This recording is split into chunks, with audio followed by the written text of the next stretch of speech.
தலைமையில் 7ஆம் மாதம் 7ஆம் தேதி 2026 அன்று கூட்டப்பட்ட துறைசார் மீளாய்வு கூட்டத்தின் போது அரச நிதியை பயன்படுத்தி ஒரு அரச கடமை நேரத்திலே ஒரு தொழில் வகுதியினரை மிக தரக்குறைவாக பேசிய சம்பவம் தொடர்பாக எங்களுடைய உத்தியோகத்தர்கள் பாரிய எதிர்வருகின்ற 17ஆம் தேதி நடாத்தப்பட இருக்கின்ற எங்களுடைய சுகையின விடுப்பு போராட்டம் தொடர்பான ஒரு தெளிவூட்டலுக்கான ஒரு ஊடக சந்திப்பை செய்ய வேண்டிய ஒரு அவசர நிலையும் அவசிய தேவையும் எங்களுக்கு எழுந்திருக்கிறது. இந்த போராட்டத்திற்கான அவசரத்தன்மை தொடர்பாக நாங்கள் ஊடகங்கள் வாயிலாக ஒரு செய்தியை அறைகூவலை மக்களுக்கும் அரச மேலதிகாரிகளுக்கும் விட வேண்டிய தேவை எங்களுக்கு எழுந்திருக்கிறது.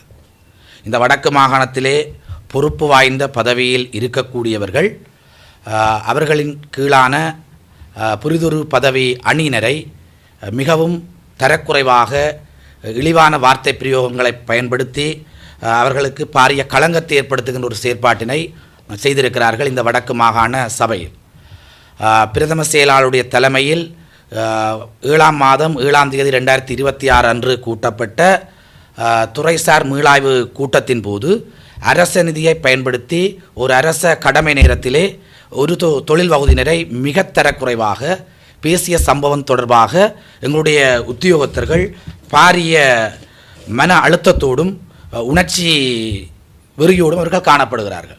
ஆகவே இந்த உணர்ச்சி கொந்தளிப்போடு இருக்கின்ற எங்களுடைய உத்தியோகத்தர்களுக்கு அவசரமாக பதிலளிக்க வேண்டிய தேவையும் எங்களுக்கு எழுந்திருக்கிறது. அப்போ இந்த விடயத்தை பதிவிட்டவர்கள் பேசியவர்கள் கூறிய விடயங்களின் சாராம்சத்தை பார்க்கின்ற பொழுது இந்த வடக்கு மாகாணத்திலே பணியாற்றுகின்ற அபிவிருத்தி உத்தியோகத்தர்கள் அந்த அபிவிருத்தி உத்தியோகத்தர் பதவிக்கு தகுதியற்றவர்கள் என்றும் அவர்கள் புரிதொரு தொழிலான ஆசிய தொழிலுக்கு பொருத்தம் உடையவர்கள் அல்ல என்றும் இவர்களால் இந்த அரசாங்கத்துக்கு பாரிய நட்டம் ஏற்படுவதாகவும் தன்னிலை விளக்கங்களை பிரதம செயலாளருடைய தலைமையில் அவர் சார்ந்த பணிக்குழாத்தினர் மிக கேவலமாக அலசியிருக்கிறார்கள். இப்போ இந்த இடத்திலே இந்த விடயத்தை பேசிய நிர்வாக சேவை அதிகாரிகளிடம் நாங்கள் சொல்லிக்கொள்வது, இன்றைக்கு இலங்கை தீவிலே அபிவிருத்தி உத்தியோகத்தர்களை தவிர்த்து எந்த ஒரு செயற்பாட்டையும் செய்ய முடியாது என்ற நிலை நிலவுவது இந்த நாட்டில் இருக்கக்கூடிய அரசியல்வாதிகளுக்கும் தெரியும், ஒட்டுமொத்த அரசு இயந்திரத்துக்கும் தெரியும்.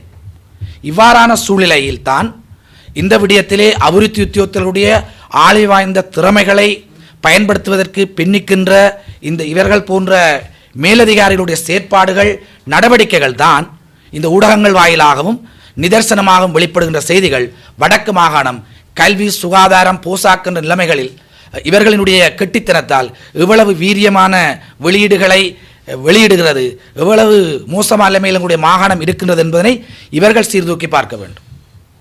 ஆகவே இந்த நிர்வாக சேவை அதிகாரிகளாக தங்களை காட்டிக்கொள்கின்ற நிறைவேற்றுத்தர அதிகாரிகள் தங்களுக்குள்ளே காலத்துக்கு காலம் மாறி வருகின்ற ஆட்சியாளர்களை திருப்திப்படுத்துகின்ற அவர்களுக்கு தீனி போடுகின்ற செயற்பாட்டை செய்கின்ற நிர்வாக சேவை அதிகாரிகளுக்கு இது ஒரு புது விடயம் அல்ல.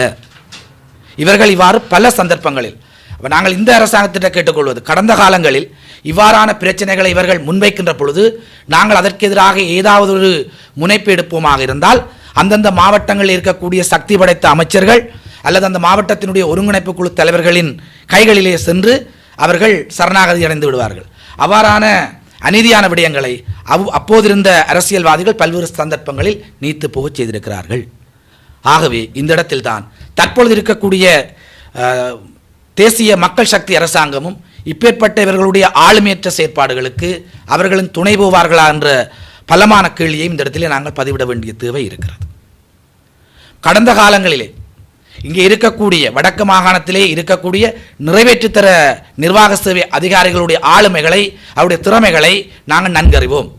ஒரு கணிசமான கூட்டம் யாழ்ப்பாணத்துக்கு அங்கால் பணியாற்றியதோ அல்லது பணியாற்றுவதற்கு தகுதியை கொண்டிருக்கிறார்களா என்பதை அவர்களிடம் கேட்க வேண்டிய தேவை இருக்கிறது. அவர்களுடைய சக உத்தியோகத்தர்களே சக நிர்வாக சேவை அதிகாரிகள் சொல்கிறார்கள், எங்களுடைய அதிகாரிகள் வவுனியாவை தாண்டி பணியாற்றுவதற்கான மொழி ஆற்றலையோ அமைச்சுகளுடன் ஒரு சிறந்த நிர்வாக பரிமாற்றங்களை செய்யக்கூடிய ஆளுமையற்றவர்களாக இருக்கிறார்கள். இதை நாங்கள் பதிவிடுகிறோம், சவாலுக்கு உட்படுத்துகிறோம். இங்கே இவர்களுக்கு இடமாற்றம் வருகின்ற பொழுது, மத்திய அரசிலிருந்து இடமாற்றம் வருகின்ற பொழுது மாகாண சபைகளுக்கு மாறுவார்கள். மாகாண சபையினுடைய கட்டமைப்பில் இருந்து மீளவும் விடுவித்து தங்களுடைய பதவிக்காலம் பூராக இந்த வடக்கு மாகாணத்துக்குள்ளே தங்களுடைய காலத்தை ஊட்டி தங்களை ஒரு நிர்வாக சேவை அதிகாரிகளாக, கணிசமான நிர்வாக சேவை அதிகாரிகள் அரசியல்வாதிகளின் நிழல்களில் இன்று வரை வாழ்ந்து கொண்டிருக்கிறார்கள். அது நிதர்சனம்.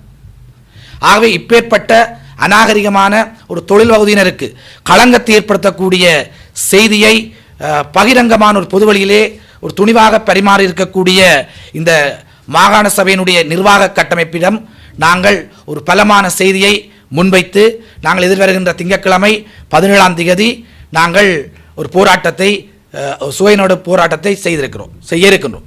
ஆகவே இந்த போராட்டத்தில் நாங்களுடைய உத்தியோகத்தர்களை சொல்லிக்கொள்ளக்கூடியது, எங்களுக்கு தாபன விதிக்கோவையில் அளிக்கப்பட்டிருக்கக்கூடிய ஏற்பாடுகள், இந்த நாட்டின் அரசியலமைப்பிலே சொல்லப்பட்டிருக்கக்கூடிய ஏற்பாடுகளின் அடிப்படையில் இந்த போராட்டத்தை நடாத்துவதற்கு முற்றுமுழுதான தகுதியும் அதற்கான முழு உரிமையும் எங்களுக்கு இருக்கிறது. இந்த போராட்டத்தின் போது நீங்கள் முழு பேரும் ஒன்றுபட்டு அன்றைய தினம் உங்களுடைய பலமான எதிர்ப்பை பதிவு செய்யக்கூடிய வகையில் நீங்கள் சுகவீன விடுப்பை எந்தெந்த வழிகளில் உங்களுடைய மேலதிகாரிகளுக்கு அனுப்ப முடியுமோ அந்த முறைகளில் உங்களுடைய விடுமுறைகளை அறிவித்து முறையாக நீங்கள் வீட்டிலே தங்கியிருந்து இந்த பலமான எதிர்ப்பை காட்டுகின்ற அதே சமயம் 8 மணி அளவில் நாங்கள் மாகாண சபை கைதடியில் அமைந்திருக்கக்கூடிய மாகாண சபைக்கு முன்பாக ஒரு கவனஈர்ப்பு போராட்டத்தை அன்றைய தினம் நாங்கள் செய்ய இருக்கிறோம். ஆகவே அன்று விடுப்பை அறிவிக்கின்ற உத்தியோகத்தர்கள் நீங்கள் கட்டாயமாக அந்த மாகாண சபைக்கு முன்னிலே 8 மணிக்கு முன்னதாக ஒன்று கூடி எங்களுடைய பலமான எதிர்ப்பினை நாங்கள் பதிவு செய்ய வேண்டிய தேவை இருக்கிறது. ஆகவே இந்த போராட்டம் வருகின்ற திங்கட்கிழமையோடு நின்றுவிடப் போவது அல்ல. இதையும் தாண்டி நாங்கள் மனித உரிமைகள் ஆணைக்குழுவோடு கலந்துரையாடி வருகின்ற மூத்த சட்டத்தரணிகளூடாக ஆகவே அந்த தளத்திலும் இந்த மேலதிகாரிகளுக்கு எதிரான செயற்பாடுகள் எங்களால் முன்னெடுக்கப்படும். அவ்வாறே ஒரு அடிப்படை உரிமை ஒரு தொழில் வகுதியினருக்கு சவாலுக்கு உட்படுத்தப்பட்டு பறிக்கப்படக்கூடிய வகையில் பொதுவெளியிலே சிலாகித்து பேசியிருக்கக்கூடிய இவர்கள் தொடர்பாக உச்சநீதிமன்றம் வரை இந்த விடயத்தை நாங்கள் சரியாக கையாள தவறுவோமாக இருந்தால் இதுபோன்ற சம்பவங்கள் இன்னமும் எங்களுடைய வடக்கு மாகாணத்திலே பல்வேறு நிர்வாக அதிகாரிகளால் ஏளனத்துக்கு உட்படுத்தப்படுகின்ற களங்கப்படுத்துகின்ற செயற்பாடுகள் பல்வேறு வடிவங்களிலே தொடரத்தான் செய்யும். ஆகவே எங்களுடைய அன்பான உத்தியோகத்துடன் நாங்கள் மிக வினயமாக கேட்டுக்கொள்வது, இது எங்களுக்கு கிடைக்க பெற்றிருக்கக்கூடிய ஒரு முக்கியமான ஒரு சந்தர்ப்பம். இந்த சந்தர்ப்பத்தை நாங்கள் தவறவிடாது இந்த தார்மீக கடமையினுடைய பொறுப்பை நன்குணர்ந்து அனைத்து அபிவிருத்தி உத்தியோகத்தர்களும் அன்றைய தினம் நீங்கள் ஒட்டுமொத்தமாக இந்த பலமான எதிர்ப்பு போராட்டத்திலே நீங்கள் பங்கேற்க வேண்டும். அந்த பங்கேற்கின்ற அந்த போராட்டத்தினுடைய தொடர்ச்சி வேறு வடிவங்களிலே அது தொடரும். இந்த போராட்டத்திலே உங்களுக்கு எந்த வகையான ஐயப்பாடுகளும் இருக்க வேண்டிய தேவையில்லை. இதற்கு சகல வகையான பக்கபலமான ஆதரவுகளை நாங்கள் உங்களுக்கு தருவோம். நீங்கள் உங்களுக்கு யாராவது சவால் ஏற்படுத்தக்கூடிய திணைக்கள தலைவர்கள் இருப்பார்களாக இருந்தால் அவருடைய குரல் பதிவுகளையும் அவர்கள் சார்ந்த விவரங்களையும் ரகசியமாக எங்களுக்கு அனுப்பி வையுங்கள். அவர்களை பொதுவெளியில் தோலிட்டு காட்டுவதற்கு